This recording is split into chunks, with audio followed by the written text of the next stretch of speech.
mootummaa kanarraa dhugaa hin eegin. Kolkolo ummata islaamaati jechuun ummata nagaa jaalatu obbo. Salaamu alaikum warahmatullaahi wabarakaatu. Kabajamtoota jaalatamtoota dhaggeeffattoota keenya baga nagahaan dhuftan. Bakkuma jirtanitti nageenyi rabbii isin waliin haa jiraatu. Egaa kabajamtoota fi jaalatamtoota keenya ummata islaamaa jechuun ummata nagaa jaalatu ta'uu kana caalaa wanti ragaa namaaf ba'u hin jiru jechuudha. Salaamu alaikum warahmatullaahi wabarakaatu. Guyyaan har'aa guyyaa Jumataati.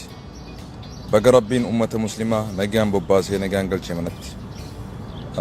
Nagee kana rabbiin nurraa tursiisu. Rabbiin nagee jaalata. Abbaa nageeti. Nagee labsa.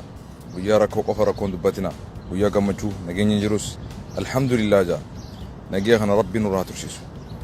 Unkaan basalaam jum'aan asaggiroon ወደ ቤት መለሰን ያን ባረከላሁ ፊኩም ሰላም አለይኩም mootummaan kun gartee si qabbaneessa hangaati qabbanooytuuf waan kana siigoon waan kana amma murtaddijaa dawwaleetti himi dachii isiniifiin kenna jiin lafa maarree isiniifiin kenna masgiida addunyaarra hin jirreen isin ijaara jiin masgiidni addunyaarra jirre kam masgiidni addunyaarra jirre kan inni ijaaru kam dura laakki jibni asumarraa eegala waan ati jette kana kijiballe jechuu baannu ammoo garuu dhugaan jirtu ummanni islaamaa ummata nagaa jaalatu ummata gartee dhugaa ofiitiif haqa ofiitiif gabbahee waan barbaachisu wareega barbaachisu hunda kafaluu danda'u tahuu jala murree sitti himna ummata abbaan fedhe sossobu taqqaawoo abbaan fedhe gartee akkana jeeri sossobee bira dabarfatu akka hin tahin jala murree sitti himna waan mootummaa tahisanii nuti gaasirra hin beeynu ammoo garuu ummata islaamaati jechuun ummata ayyoota qabu ummata aamiroota qabu ummata ulamaa'ota isaa dhaggeeffatee ayya ulamaa'itiin deemu jechuudha malee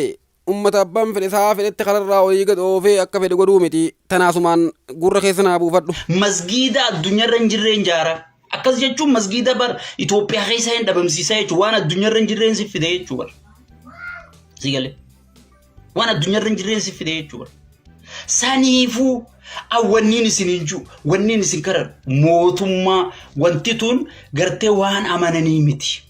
Eessarra dhaabbattanii amantanii I have no idea garuu dhiiga namaatiin hin taphatina ni yaadattan gaa kun masjidil Anwaar yookaan masjida guddaa Itoophiyaati jechuudha masjida magaalaa Finfinnee keessa kan jummaa dabre waraanni mootummaa marsuudhaan salaanni ishaa'iitii fi salaanni magribaa keessatti osoo hin salaatamin yeroo jalqabaatiif osoo ummanni keessa jiru osoo salaanni hin salaatamin irra dabarfame jechuudha. Janaazaa achi keessa jira dhiigaa achi keessa jira namaatu achi keessatti waraana mootummaatiin ajjeefamee ture guyyaa dabre torbaan dabre gaafin teenya xiqqaattee guddattee furmaata argattee jirti nuti ummata nagaa barbaadu aboo kolkolo warri gartee deebisaa kana maalirraa abdatanii maal ummanni muslimaa ummata gartee hoggaa hunda istaand baay'itee ummata gartee qophaahaa ummata diin isaatiif fatuudhaaf yeroo isaan rafanillee masgida rabbitti wal argu jechuudha. Ummata yeroo isaan siree oowwituu keessa maatii isaaniitii wajjin siree isaanii keessa rafan rabbii isaanii gabbaruudhaaf rabbii isaaniitti dhiyaachuudhaaf masgidatti wal argu ummata islaamaa jechuun ummata yeroo hunda gartee qophiiti mootummaan kun isin sobeet guyyaa kana isinirra dabarsee guyyaa kana maarree godhee akkana godhee warri ejjee gartee khilaafa oofuu barbaadullee ni jira nuti gartee warra khilaafa barbaaduu miti nuti warra nagahaati nuti warra haqa ofiitiif dubbatu malee warra haqa namaa dhiibuudhaaf as gubbaadhaa dubbatu miti kanaafuu waan mootummaa fi gartee majlisni Itoophiyaadhaa irratti walii galan ni qeeballee jechuu viidiyoo garagaraa qindeessinee viidiyoo gartee mootummaan kun ni sobamaarree jiru jennee gartee daldalaaf fiduu hin dadhabne asirra hedduu jirallee haa ta'u ammoo ayyayoota qabna warra dhaggeeffannee jala deemnu qabna sheekotiidha qabna ulamaayii warra nu dura deeman warra gartee irraa diinaa islaamaa kana barannu hayyoota qabna jechuu kanaaf ummanni islaamaa ummata gartee yeroo hunda abbaan fedhe gartee tuttuqee akka fedhe je'eenii gabbaasee gartee mootummaa kanarratti illee tahii biyyallee jeequudhaaf gartee itti fayyadamanii miti jechuudha.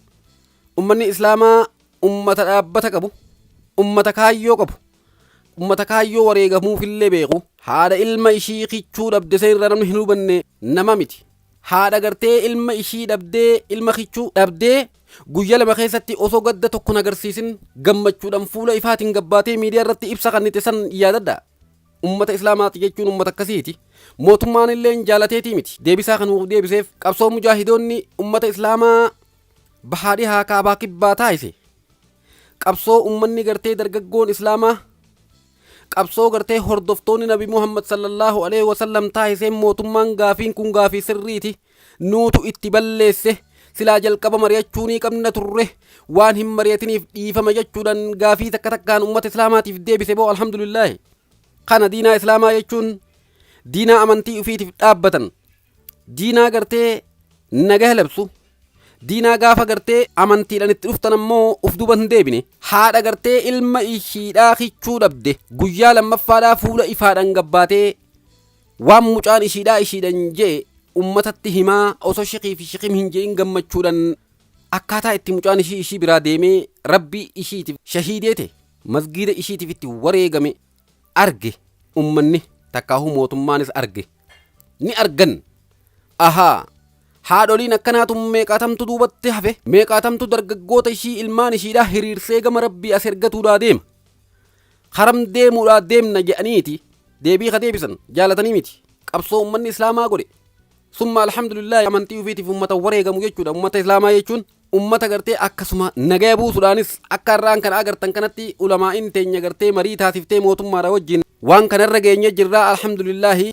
Ammarraa eegaltanii bakka hundatti nagaa labsuu malee hammeenya takkaahuu hiriirri akka hin jirre jedhanii ibsa isaan kaleessa baasanirraa ummanni islaamaa hubate jechuu alhamdulillaahi. Har'aan tana Itoophiyaa guutuu keessatti nagayaan salaatanii namni tokko gartee osoo wacin warra gartee tattaaffatee haala garagaraatiin jeequmsa kaasuudhaaf yayyaalee gartee uumaa takka jalaa dubbatu yudanii namni cal'ise malee jechuu.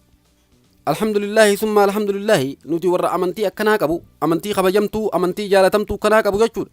Kanaafuu mootummaan kun nu sobe, mootummaan kun gartee akkana godhee yeroo tan dabarsee uummataa hiriira natti bahuudhaaf deema jee sodaatee sababaa kanaa deebisaa isinii deebisee balaa qalaan kitaabni namni tokko tokko haasa'u gartee gurra nun bu'u jechuudha.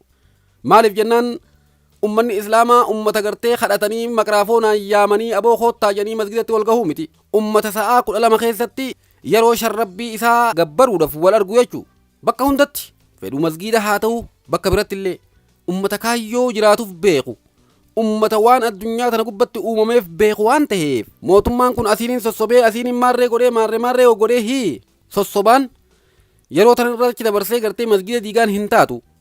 Inumaa kana caalatti bareechee gaafii miidiyaa gubbatti hin dubbatamin illee deebisuudhaaf ta'a malee irraa hir'isee deebise shakkii jedhu hin qabnu. Ni qabaata yoo kaja'u taate ammoo ittiin dhaadannu insha Allahu ta'ala gaafa gartee wanni sun dhufte adda baati jechuu.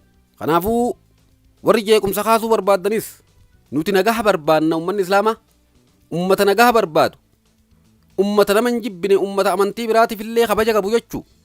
Ummata mootummaan isa bulchu yoo haqa hin dabsin, seera islaamaa hin caccabsin, islaamarra hin dhaabbatin, islaamatti gufuun ta'in, amantii islaamaa hin tuqin malee ummata mootummaa isaatiif illee kabaja qabu jechuu. Kana jechuun manni islaamaa sossobeetii yeroo tana achi dabarseetiin mala godha qalbii keessaa yoo waan akkasii ka qabaatan taatellee waan san gartee qalbii teessan keessaa ammumaan tana fakkaati sirnaan waan irratti waliigaltan takka takkaan deebisaa jechuun dhaamsa keenya jajjabeessineeti dhaamnaaf jechuu. Kabajamtoota fi jaalatamtoota keenya qalbii teessan hin hirina. Ummanni islaamaa ummata abbaan fedhe duriyyeen feete gartee akka feetetti sa'aa feetetti kaatee hiriira baafattuu miti.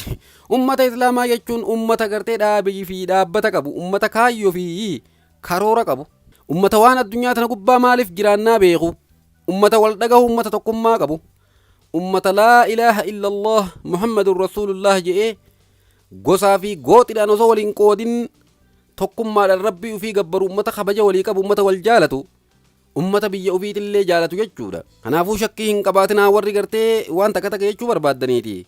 Rabbii keenya rabbii ol taheef gartee jiraanna, isa gabbarra, isaaf ajajamna, ajaja ulamaa'ii teenyaati goona. Insha Allahu ta'ala marii guyyaa kaleessaa pirezidaantii Shimallis Abdiisaa akkasuma ammoo dura bu'oonni gartee dhimma muslimtoota Itoophiyaadhaa waliin haasaa guddaa taasisan booda ibsa kaleessa bahe agartanii jirtan hundi keessanii wantoota irratti waliigalame san hunda ni milkeessan jenneeti abdanna. Kanaafuu watakkallee hin yaadinaa, rabbiin keenya nagaya kana dabalee nuuf haa baay'isu jenna. Insha Allahu ta'ala ni milkoonna. Gaafiin keenya kagartee achi gubbat dubbatame caalaa bal'ateeti nuuf deebi'a jennee abdiidha qabna. Hanga siifuu hanga haqa keenya hin dhiibinitti, hanga gartee waan nuun je'an gartee nuuf guutuu didanii mirga keenyatti hin dabrinitti nutilleen gartee wanni jeequmsa kaafnuuf, wanni gartee mootummaa kanallee hiraarsinee daranuu mataa bowwoo itti kaafnuuf هنجرتو جتشو خنا متنو بتشيفنا الله أكبر الله أكبر أمة خبجك أبو أمة جالله بك جرتني تنجاه في رحمن ربي اسم برا حاجرات إن شاء الله تعالى قبي براتين ولتي ديبنا نجاه النفترة